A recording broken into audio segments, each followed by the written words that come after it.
La réception de la parole de Dieu par les prophètes de l'Ancien Testament est décrite par le verbe hébreu chaya, qui signifie s'est produit. Ainsi, le sens littéral de l'hébreu est la parole de l'Éternel s'est produite à un tel. Dans certaines traductions, c'est exprimé par le mot vint. La parole de l'Éternel vint à un tel.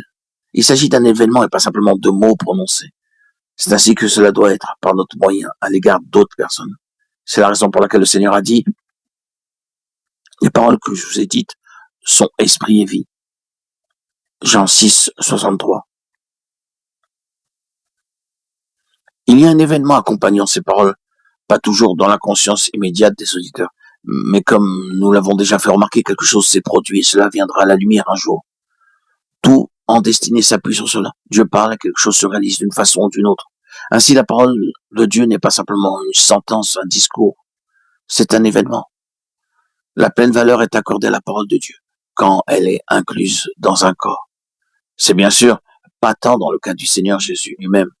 La pleine valeur des Écritures fut atteinte lorsqu'elle fut incorporée en lui personnellement.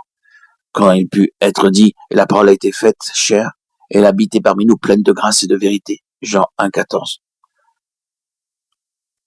Sur le plan corporatif, il y a quelque chose qui doit être reconnu, qui peut occasionner peut-être une difficulté pour le moment, mais qui est néanmoins vrai et doit être pris en compte et dont il faut se souvenir, à savoir que la parole du Seigneur a une valeur spéciale et une puissance particulière dans une assemblée vivante. Si vous n'avez pas considéré cela mentalement et reconnu cela comme une vérité, il est possible que vous l'ayez connu en tant qu'expérience, en tant que fait. Dans une assemblée vivante du peuple du Seigneur, avec la parole du Seigneur au milieu d'elle, quelle puissance a cette parole et quelle valeur. Mais combien il est peu fructueux d'essayer de prêcher la parole au milieu d'une assemblée qui n'est pas vivante, mais qui est morte et desséchée. Cela peut être la parole du Seigneur. Et dans toute la mesure où le prédicateur est concerné, elle peut être prêchée dans la puissance du Saint-Esprit. Mais combien elle est de peu de profit. Quand vous avez une assemblée réellement vivante pour le Seigneur, un corps, vous avez une assemblée réellement frémissante de vie. Quelle valeur, quelle puissance, quel fruit il y a dans la parole.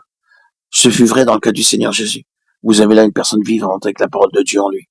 Et vous constatez combien dans toute la nature où il était concerné, la parole était en esprit et vie. La parole avait une valeur spéciale en lui, parce qu'en lui était la vie. C'est un principe vrai en ce qui concerne l'homme céleste, considéré corporativement.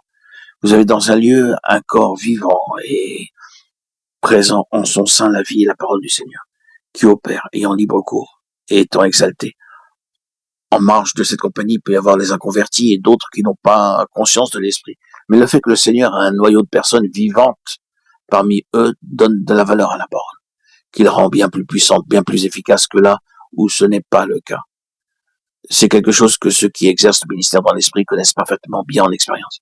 Si la parole est administrée au sein d'une compagnie assez nombreuse, pas très avancée, n'ayant pas appris le langage de l'esprit, si quelque chose est dit allant bien au-delà des premiers rudiments, ils vous regardent en ayant la bouche presque ouverte et pensent que vous parlez une langue étrangère.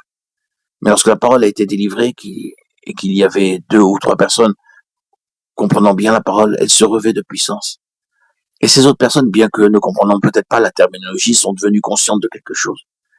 Quelques-uns d'entre vous, en prêchant, peuvent avoir lancé un regard circulaire dans la congrégation pour trouver un esprit coopérant, et la parole a connu une libération.